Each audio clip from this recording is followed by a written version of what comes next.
This is not street art. This is a message. In the heart of Tehran, Iran has unveiled a massive mural, one that does not celebrate history, culture, or ideology. Instead, it shows a destroyed American aircraft carrier, fighter jets burning on the deck, bodies scattered across the surface, blood flowing into the sea, forming the stripes of the United States flag. This is not subtle, and it is not accidental. The words printed on the mural are clear. If you sow the wind, you will reap the whirlwind. This message appeared just as American warships began moving toward the Middle East. At the same time, Iran's Revolutionary Guard declared it was more ready than ever, finger on the trigger. In geopolitics, timing is never coincidence. It is communication. The location matters. The mural stands in Engelab Square, one of Iran's most symbolic political spaces. This is where the Iranian state speaks when it wants to be heard, where messages are not meant for crowds, but for capitals. Washington is the audience, not diplomats, not negotiators, decision makers. At sea, the USS Abraham Lincoln Carrier Strike Group is moving closer to the region.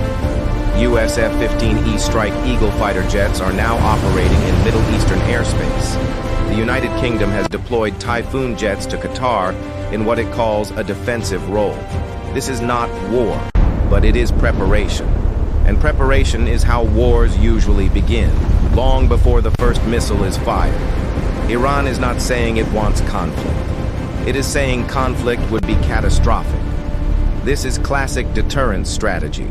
Raise the perceived cost of attack so high that the other side hesitates. The imagery is designed to force a question into the American calculation. Is any objective worth this price? Look closely at the symbolism. The blood does not form random shapes. It becomes the American flag. This is not meant for Iranian citizens. It is meant for Western media, because Iran understands something crucial. Modern wars are constrained not only by weapons, but by public opinion. Here is what most coverage gets wrong. The louder the warning, the less Iran wants the fight. States planning surprise attacks stay silent. States fearing escalation speak loudly. This mural may not be a threat of war. It may be an attempt to prevent one by making the consequences unmistakable. Deterrence works best when it cannot be ignored. Now both sides are locked into a dangerous balance. The United States cannot appear weak. Iran cannot appear afraid. So the messaging continues. Ships move, jets deploy, statements harden, and the margin for error narrows. If this crisis escalates, it will not begin with bombs.